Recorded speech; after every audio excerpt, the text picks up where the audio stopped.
Protests in the San Francisco Bay Area inevitably involve tech companies. Tech is really powerful. Anyone in the Silicon Valley definitely knows how influential we can really be. Google recently held a protest on its own campus. Ride-hailing company Lyft announced it would donate $1 million to the American Civil Liberties Union to defend the Constitution. Airbnb is offering free housing to anyone stranded by the immigration ban. But now, tech companies are eyeing an even bigger decision, a widely expected Trump executive action on high-skilled immigrant visas. And in the city of Palo Alto, in the heart of Silicon Valley, the early-stage venture fund Unshackled is watching the situation closely. The fund has raised $4.5 million with the purpose of hiring immigrant founders to allow them to pursue their dreams by building their own startups.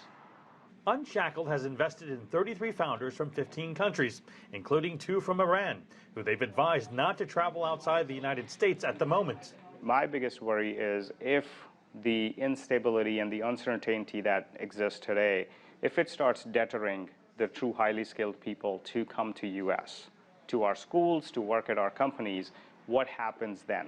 But Patricia, an H-1B visa holder himself, says whether President Trump lowers the number of high-skilled worker visas or not, it's more important he addresses a startling fact.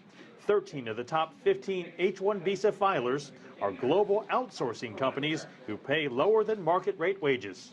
If the number falls by 10%, but there's much better allocation that the entire 90% is now going to the real high-skilled workers, I would much rather take that. Yes, it could create a big impact if we create some kind of mechanism to revisit the definitions of what a high-skilled job is. Unshackled is pushing for an actual startup visa, saying that an immigrant founder creates around 23 jobs per startup.